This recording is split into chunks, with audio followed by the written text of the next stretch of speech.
Hey there, baseball fans. Nathan Rohde and Shooter Hunt here with the latest episode of Coffee and Curveballs.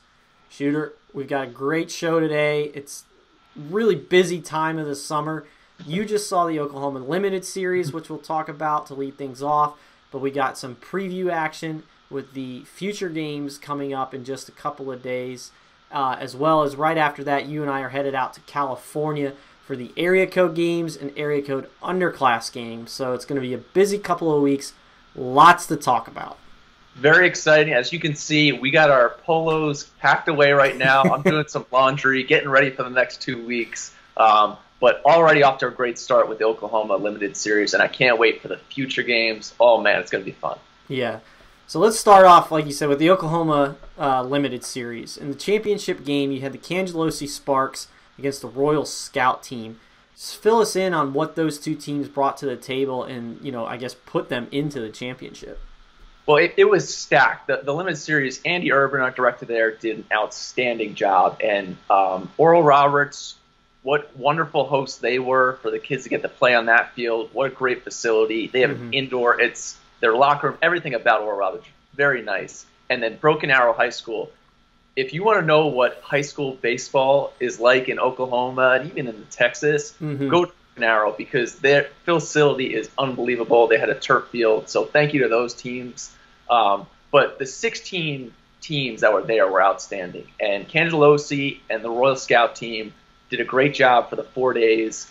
And then the final was outstanding. A hot day after dealing with some thunderstorms early. It was a 7-6 final. The Royals came back. It was back and forth. Both teams were kind of drained after a long summer, but it was just top-tier talent there. But the guy who really stood out for me with the Royal Scout team throughout the tournament was a 2021 infielder named Kendall Diggs. He's a left-handed hitter, just real advanced at the plate. His pitch recognition and his ability to just be confident in his approach, to take even close pitcher strikes early in the count, because even with 2 strikes, he was more than willing to drive the ball the other way. A triple to get the game going for the Royal Scout team in the finals. But I think he had probably 12 hits on the weekend, which is no exaggeration. 12. It's not a bad weekend. No, not at all. He's been like that all summer. So he's a guy who's going to be at the Future Games next week. So you'll get to see him, Rohde, which is awesome. Nice. There are lots of other guys on the team. We're going to go more in depth in the podcast because it was an absolutely stacked with talent tournament. But for Cangelosi, in the semifinals, Jack Crowder, right-handed pitcher, Illinois commit, 6'3", long lean. He was up to 89 early, and it was effortless. He was spotting to both sides, and he took a no-hitter into the final inning, and then with 1 out, he gave up his first hit. And he came in, and I said, "Did you have a perfect game going?" He said, "I had a no-hitter going until that last hit." And I was like, well, obviously that last hit. But he was outstanding with the fastball command. Even the breaking ball, he didn't really need it until probably the second or third time around the lineup, and was able to land it for strikes there. But he's a good one to watch going forward.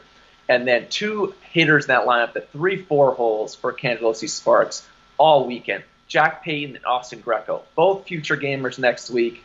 Payton's a catcher. He dealt with the humidity and the heat of Tulsa, and it didn't bother him at all because he was able to catch and throw, real good receiver, but he was smacking the ball all over the park for the weekend. And then Greco, who also hopped on the mound, was up to 89, but he put 2 balls off the wall, 2 triples in the semifinal game, and a single. It just seemed like his weekend was screaming. And that's why he's going to be at the Future Games, and I can't wait for him to show out there because the guys who were in attendance and the college recruiters, and there were a lot of them there, got to see what he had. So it was a lot of fun. We'll go more into depth on the Roadshow podcast, but hey, Oklahoma Limited Series was an absolute utter success.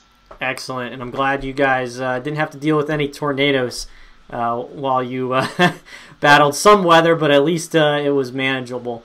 But yeah, Austin Greco, I mean, just watching your tweets from the event, that was a name that I took note of, and knowing that he'd be at the Future Games that I'm going to take a look at this week. So looking forward to seeing those guys, and obviously Kendall Diggs. But speaking of the Future Games, let's get into a little bit of a preview of the event.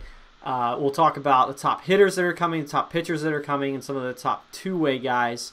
But if you're not familiar with the Future Games, it's held at Grand Park in Westfield, Indiana, which is an unbelievable facility. Turf fields all over the place. Clovers right on top of each other. So you can stand between two fields and you can be like, watch a hitter here, watch a hitter there. Watch a pitcher here, watch a pitcher there. It's just like all you have to do is just have your head on a swivel and you can take in so much.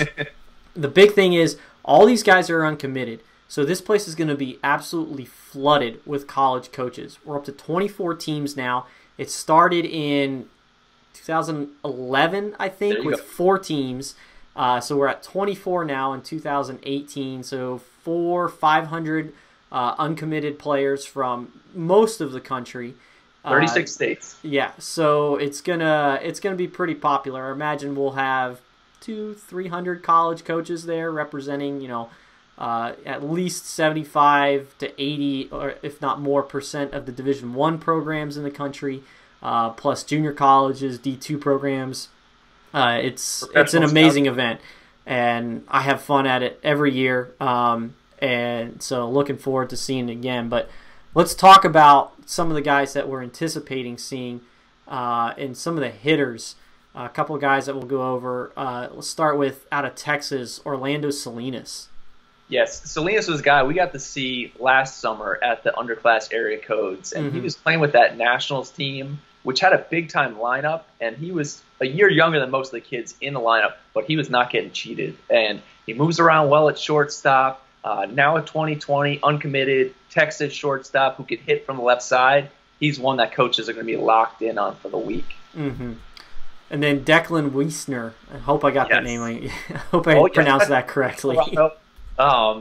He's a Colorado kid, going to be on Team Select, and he plays for that Slammers Club out of Colorado, and I loved him in the fall. Real good receiver, the leader type that you want in a catcher, and he's physical from the right side.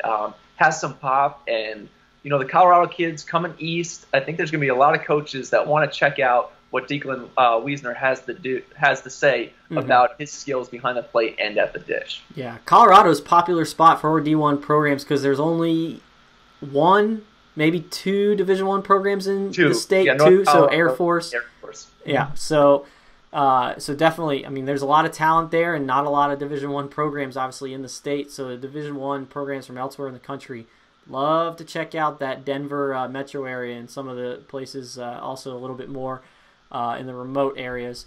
But the last hitter that we'll mention real quick that I'm really looking forward to seeing is Lonnie White Jr. He's going to be on Team Pennsylvania. Greg Williams texted you and me about a month ago with a photo of Lonnie White playing basketball, finishing a dunk, and I think he may have hit his head on the backboard. So that athleticism. Yeah, so not only does he start at quarterback for Malvern Prep in Pennsylvania, but he played started on varsity in basketball and baseball as a freshman. So we're talking about some high-level athleticism. So that's I'm looking forward to seeing him kind of float around the field and see how the tools and athleticism translate to the diamond. So definitely a guy to watch, and I'm sure D1 guys will be all over it, especially the ones with potentially some strong football programs. I don't know his status as a prospect in football, but I imagine it's at least a consideration at this point in his career. So let's move on to some pitchers. You've got a pretty good list here, Shooter, of guys. Tell us about Teddy McGraw, Nate Ackenhausen, and Tyler Chadwick.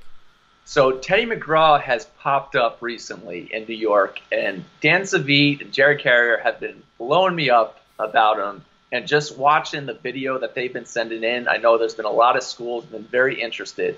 But he's an upstate kid and kind of just plays locally. So he came to an event, and the arm really works, obviously.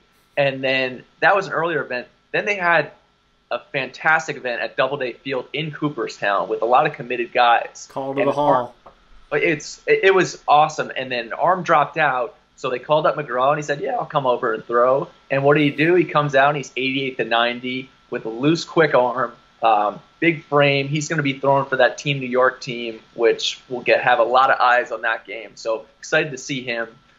Nate Ackenhausen, kid out of Oklahoma, big frame left-hander. got to watch him at the Oklahoma Limited Series. He was up to 89 early, had to deal with a little rain delay, but came back. It was 84 to 86. I think there's more in the tank, but it's a physical frame, and you can spin a nice little slider.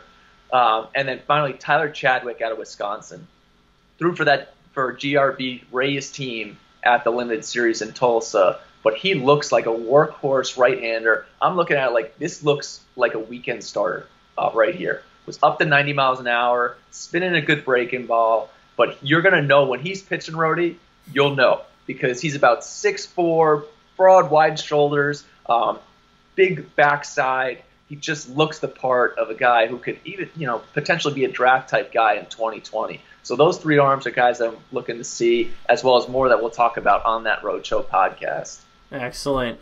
And lastly, let's get into some two-way guys. There's always a lot of guys, at this event that, we see them play the field, and then they get an inning, maybe two on the mound, to show their upside there as well. But we got Trey Carter out of Virginia, who I was just talking to Jerry Shank on the phone the other day, and he's really excited about having Trey Carter come to the event as an athletic two-way guy. Yeah, it's just absolute raw athleticism, but the bat speed that he has at the plate. Ball screams off the bat from the right side. He's got quick hands, and then, he hops on the mounds in the low 90s and doesn't appear to be stopping anytime soon. So he's one that's going to be lighting the stuff up at Grand Park in Indianapolis. So I'm looking forward to see him. And then Dom Scavone out of Florida. Doug Freeman, Mike Mayers, always yelling at me, hey, Dom Scavone, you got to get down to see this kid. You got to come. In the past, obviously, Florida kids can really play. And hopefully this year at the Future Games, it doesn't go down for the first Florida game and be 60 degrees where they're shivering there. So looking forward to seeing Dom Scavone. Excellent. So that's a look at the Future Games and what to expect. Some guys that we're anticipating seeing, some hitters, pitchers, and two-way guys. Right after the Future Games, Shooter, you and I are going to head out to California for the Area Code Games and Area Code Underclass Games. For me, at the Area Code Games, there's a few guys I'm looking forward to seeing. Obviously, I'm looking forward to seeing the whole event because it's always loaded with talent. Obviously the big names like Bobby Witt Jr., Riley Green, guys like that. But there's some guys that I haven't seen yet this summer or haven't seen at all that I'm looking forward to seeing. Starting with Michael Curiali. We all know him out of J. Sarah. Hit that bomb in the championship game at the Boris Classic this spring. We saw him, even the year before that in Boris Classic. We've seen him against California competition. We know he can hold his own. We know he's a good player. I'm really looking forward to seeing now how he stacks up side by side with some guys around the country. My guess is, because he holds his own in California, he'll be okay against guys around the rest of the country. But definitely looking forward to seeing him in that kind of setting, with all those other guys. Spencer Jones is a guy that, our guys in California talk about quite a bit. You've been pretty high on him. Looking forward to seeing him. Saw him last summer briefly. But now I want to see, the progress that he's made since then.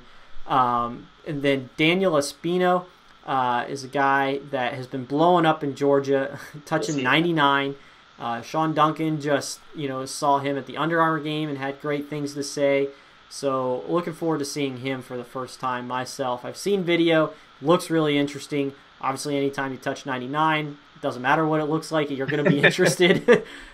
So looking forward to seeing that for sure. And then lastly, Chris Newell is a guy, saw him really briefly last summer, but it was on the mound. And sounds like he's pretty athletic and's got a lot of upside as a hitter.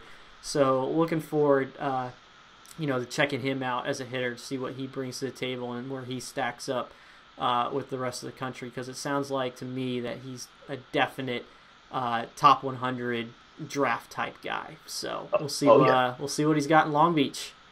Let's do it. And then, obviously, I can't wait for the underclass area code. It was such a great event last year to check out the talented 19s that we'll see at the upper class. But what I'm really looking forward to is, I called them the Glove Magicians, the Glove Wizards. This 2020 class has some really good shortstops. But Robert Moore out of Kansas, he's an Arkansas recruit now. Christian Knapchick, is a Louisville recruit out of Illinois. He was also on that Candelosi team. Mm-hmm. Two of them, it's like watching the N1 mixtape out at shortstop between innings. So I'm looking forward to seeing them along with some other guys that could join the Glove Magician crew. Excellent. So that's a look. Area code games where we'll head out after Future Games. So be sure to follow our content from both of those events. We'll have notebooks every day. The roadshow will be up and running at Future Games, so you'll be able to see some video highlights after each day there. And then obviously we'll head out to California and have notebooks for the, 6-8 days that we're in Southern California. So be sure to be on the lookout for that. But Shooter, to close it out, why don't you give us some Bomb Squad? We got to go to the Bomb Squad because we had some good home runs coming this weekend. Right off the bat, out of Wisconsin, Jared Pitt. Check out the crowd behind watching that ball fly. Good job there. Carter Baumler out of Iowa. This ball went a mile over the trees. It was a bomb. And then Brock Daniels, a 2021, committed to Oklahoma. Look at him staying on that path. That ball just went out in a second. Excellent. So there's some Bomb Squad for you. Be sure to stay tuned. Lots of content coming the next couple of weeks. We've got some big events going on. In addition to the Future Games and Area Code Games, David Seifert will be down at East Coast Pro for us, down in Hoover, Alabama, watching some of those draft guys. So be sure to look out for some content from him as well. So for Shooter Hunt, I'm Nathan Rohde. This is Coffee and Curveballs. And until next time, we'll see you guys at the ballpark.